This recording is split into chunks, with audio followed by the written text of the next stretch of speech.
Numbers 35. On the plains of Moab by the Jordan across from Jericho, the Lord said to Moses, "Command the Israelites to give the Levites towns to live in from the inheritance the Israelites will possess. And give them pasture lands around the towns. Then they will have towns to live in and pasture lands for the cattle they own and all their other animals. The pasture lands around the towns that you give the Levites will extend 1,000 cubits from the town wall. Outside the town, measure 2,000 cubits on the east side, 2,000 on the south side, 2,000 on the west and 2,000 on the north, with the town in the center. They will have this area as pasture land for the towns. 6 of the towns you give the Levites will be cities of refuge, to which a person who has killed someone may flee. In addition, give them 42 other towns. In all you must give the Levites 48 towns, together with their pasture lands. The towns you give the Levites from the land the Israelites possess are to be given in proportion to the inheritance of each tribe. Take many towns from a tribe that has many, but few from one that has few."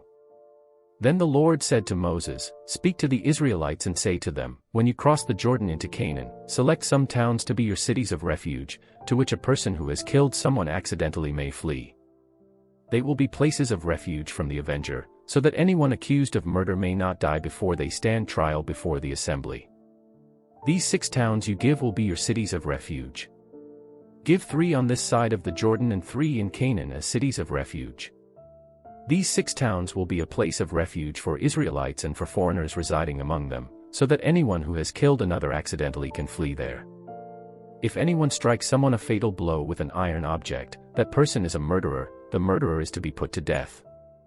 Or if anyone is holding a stone and strikes someone a fatal blow with it, that person is a murderer, the murderer is to be put to death.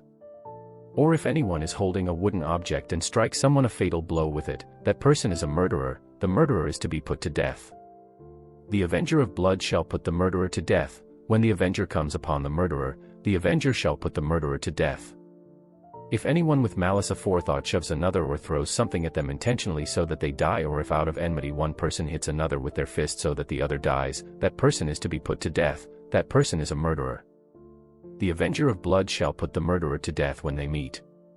But if without enmity someone suddenly pushes another or throws something at them unintentionally or, without seeing them, drops on them a stone heavy enough to kill them, and they die, then since that other person was not an enemy and no harm was intended, the assembly must judge between the accused and the avenger of blood according to these regulations. The assembly must protect the one accused of murder from the avenger of blood and send the accused back to the city of refuge to which they fled. The accused must stay there until the death of the high priest, who was anointed with the holy oil. But if the accused ever goes outside the limits of the city of refuge to which they fled and the avenger of blood finds them outside the city, the avenger of blood may kill the accused without being guilty of murder. The accused must stay in the city of refuge until the death of the high priest. Only after the death of the high priest may they return to their own property. This is to have the force of law for you throughout the generations to come, wherever you live. Anyone who kills a person is to be put to death as a murderer only on the testimony of witnesses. But no one is to be put to death on the testimony of only one witness. Do not accept a ransom for the life of a murderer, who deserves to die. They are to be put to death. Do not accept a ransom for anyone who has fled to a city of refuge and so allow them to go back and live on their own land before the death of the high priest. Do not pollute the land where you are. Bloodshed pollutes the land, and atonement cannot be made for the land on which blood has been shed, except by the blood of the one who shed it.